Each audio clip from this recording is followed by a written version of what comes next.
Hello gorgeous, welcome to Hot For Me.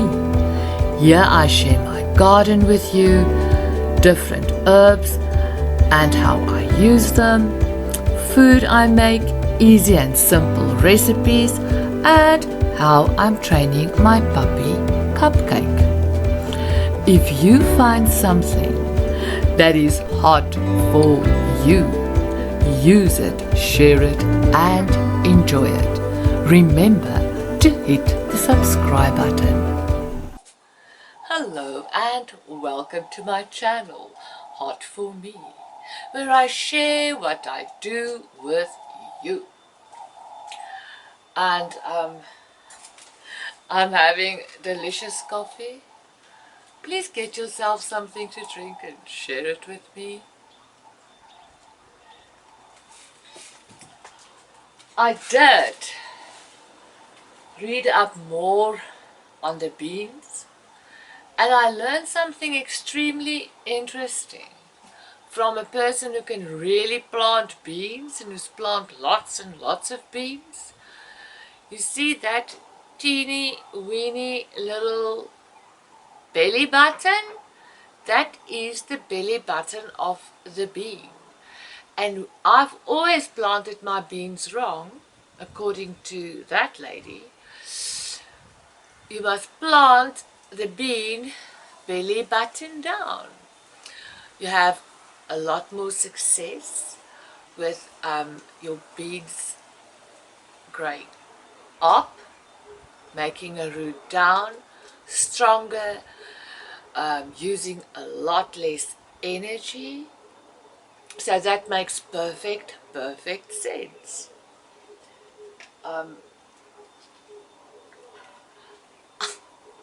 I've been using the back of my margarine tubs to write down what I'm planting and sticking them in, and I'm going to show you how I made my beans, my bush beans.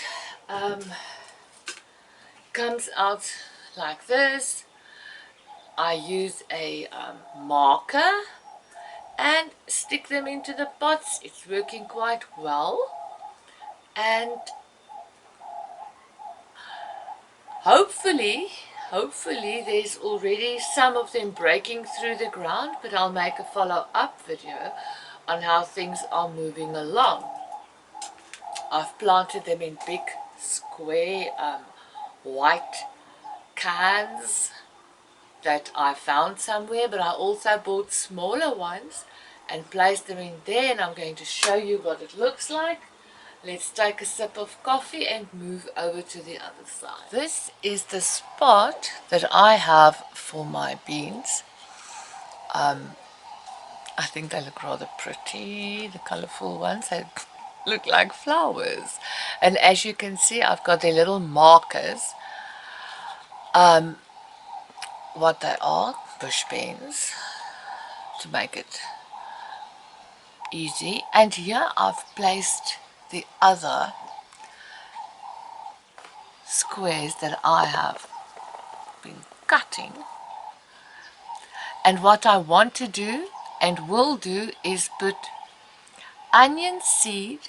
As soon as I see the first bean coming out, I'm going to put onion seeds and use them as onion greens in my food to keep away all kinds of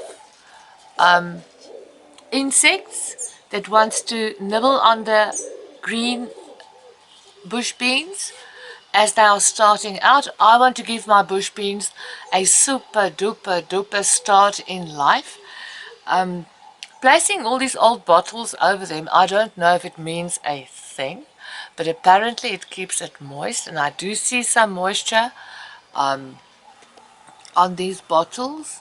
It's late afternoon and my space is very small in which I'm starting my own little garden here. I have a huge garden, but it's planted full of trees because I love it.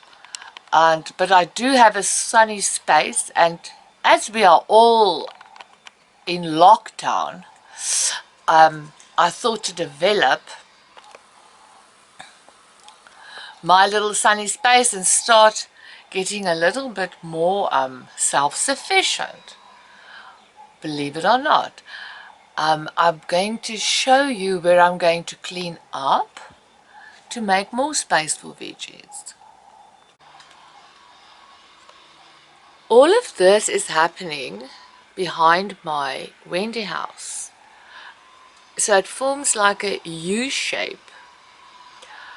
This is where I gather water, and this is a space where I thought I would plant running beans, runner beans. I bought some and I'm going to try it over there. So as you can see, I've got all these huge cans of water that comes from the rooftop of my